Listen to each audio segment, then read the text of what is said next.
What up, Alex? Hey, how's it going, Dr. John? Partying, dude. What are you up to? Just here sitting in my car, like every other caller. Seems like the safest places are cars these days. It's all we got left. So what's up, man? Yeah, so I'll just go on with my question. So my question is, how do I get my wife on board financially to achieve the goals that we both have in common? To give a little background. Hold on, that was the most eloquent way to say either my wife is not on board, or she spends too much, or she's not getting a job to help out. Like, you said that so eloquently. Like, get in the gutter with me. Like, what's the deal? What's happening? No, so what actually is happening? She has a job. She doesn't. I don't think she's an overspender per se. I think what it is that when we do overspend as a family, because we usually make the decision ourselves, like go to restaurants and stuff. You know, it's not like she's buying tons of makeup. She doesn't really get anything for herself because she thinks I would get mad at her, actually, which I wouldn't. But that's kind of why I called. I feel she's a very high anxiety person. So it's really hard to have financial conversations with her because she'll either get defensive or she'll think it's her fault. So, and obviously I just kind of want to help her with that. And I want to make sure that we can both, we want to buy a home, for example, in the next year or so. We want to, kind of move along with her family and things like that. So I'm just trying to figure out how I can get her on board and not make her feel guilty for, for just knowing about our finances. So how long have you been married? We've been married for almost 4.5 years now. Okay. It took me like 15 years to figure this out, so you'll be ahead of me by a decade. Sounds good. You can't make your wife feel anyway. Okay. You can't make her not feel guilty if she chooses to engage in any hard conversation with guilt and shame. And most of us don't choose to enter into conversations with guilt and shame, but what we don't do is we don't choose to go get the healing that we need that would help. Right? Gotcha. Nobody chooses to tear their ACL. People can choose to not go get surgery and do rehab so they can get back out on the field. Right? Gotcha. Are you a safe place for her to have a conversation? Or are you one of these dudes that's always got a spreadsheet, always has an idea, always has I would do it like, are you that guy? Or is she really come from a traumatic place and she doesn't know how to have a hard conversation? Maybe a little bit of both. I definitely am, not the spreadsheet kind of way, but I definitely have solutions all the time. And I think that kind of, definitely shuts her down, triggers her anxiety. Yeah. Yeah. I would say traumatic wise, I know that when she was growing up, first of all, financially, she grew up in a third world country where her dad was always working. Her mom was at home and Alex, literally, lead with that next time. Okay. Good God. Yeah, no. I don't know how to talk to my wife about money. Because jeez. Okay. Yes.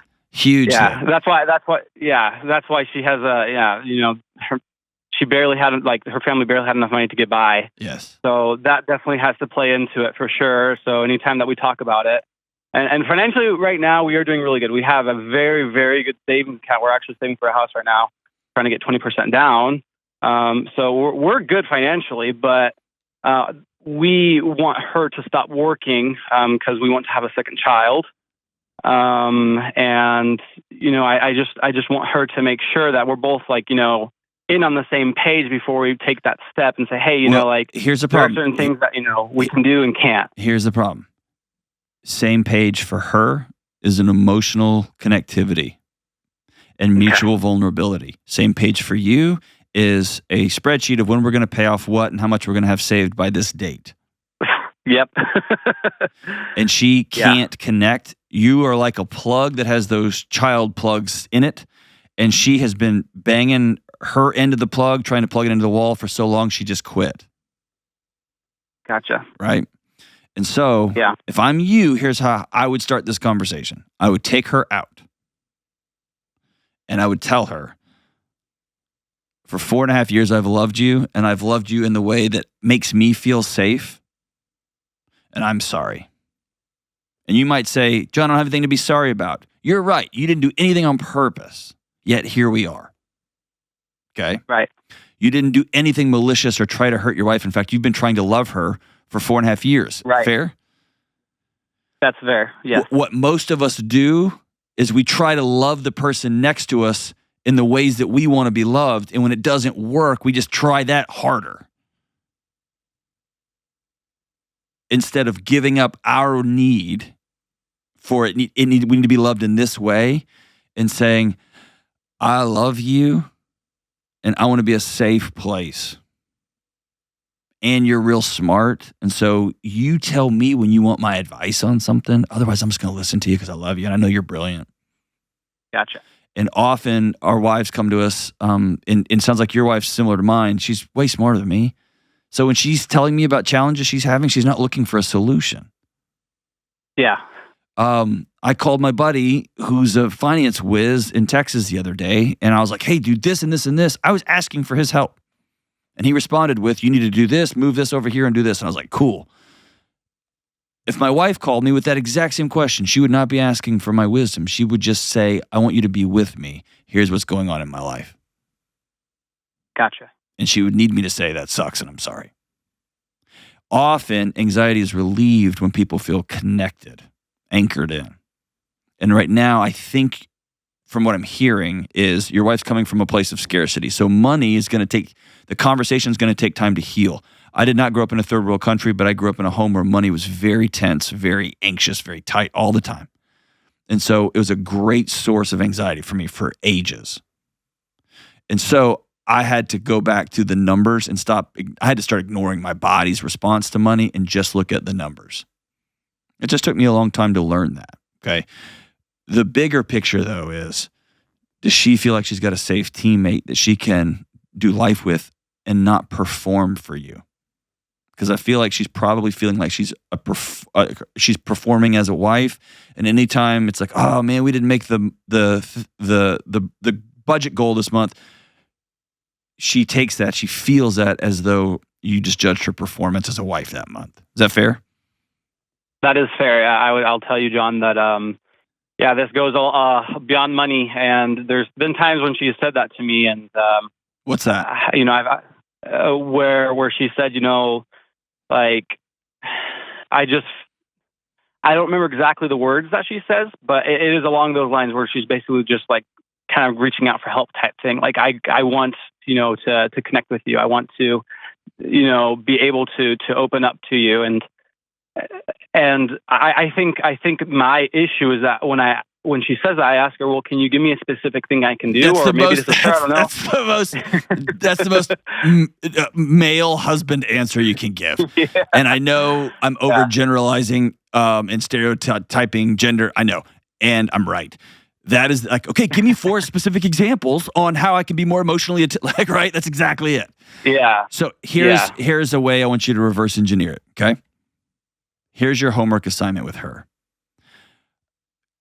Can she teach you anything? Language, dance, storytelling. Can she teach you anything? Architecture. I don't know what she's into. Give me a couple of things. Oh yeah, she's a great dancer. I mean, she's from Colombia, so she knows all the Latin dances. So can you dance? Can get me dancing. I was able to a couple years ago, but we've stopped. So okay, we'll get back into it. What I would like you to do. I would like you to. I know you have a young one, right? A little one. Yep. Year, almost a year and a half now. Okay. Once a week, after dinner, you will take the little one and get the little one to bed. Whatever that means, whatever that takes. And after you get that kid in bed, you are taking dance classes. Okay. I want you to sign up and take a dance class. And I want y'all to have some sort of goal 6 months from now where you're going to do this in public somewhere.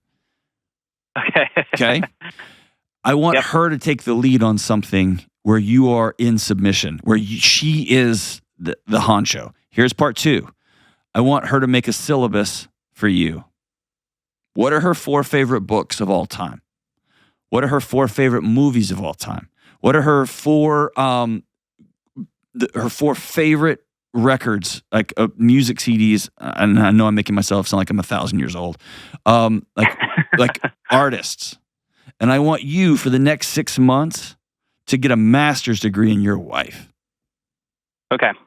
And I want you to read the book she tells you, even if they're dreadful. And I want you to listen to the albums, and I want you to sing along. Do you see what I'm saying? Yes. And I know you're thinking, what does this have to do with anxiety? What does this have to do with money? It has to do with you are giving her a foundation that she can stand on firm footing, and she's probably never stood on that in her life. Is that fair? That is fair. And yeah. for you and me, firm footing is spreadsheets and assurance and the 5 points to, and for other people, assurances. Are you still going to be there? This is all of me. Do you love me? Mm-hmm. And then she's going to have to practice. Hey, honey, we have to talk about budget, and I need you for 30 minutes to not walk away from the table. Can you be here with me? Yes. On. Game on. See what I'm saying? You can invite her into I need you here. I'm not going to run. You're not going to run. You can put your hands up and tell me, hey, I need a break or whatever, but I need to go over the money with you because I don't want to do this by myself. You're a part of this thing. And she's going to practice it. But do you see the shift here? This has nothing to do with, okay, give me 4 examples, right? Right. And I'm going to tell you, you're going to feel rudderless for a while because you're going to begin to ask yourself this one terrifying question. If she doesn't need me for my answers, if she doesn't need me for my solutions, what role do I play in her life? And that's going to be scary. That unwinds men often. Because most men don't believe that their wives love them just because they love them. Right. And that's hard, right? And so you've got your practicing to do. Because your anxiety response is to go do stuff and solve stuff. Whew. That's going to be hard. Are you in? Yeah. I definitely 100%. I can feel you getting tense on the phone. Does that? Yeah. Am I? Tell me if I'm way off here. No, not at all. It's just getting hot in this car here in AZ, so but I'm good. Excellent. All right. Hey, hang on the line here. I'm going to hook you up with 2 things. I'm going to hook you up with Financial Peace University, the class, the course, and the Every Dollar app.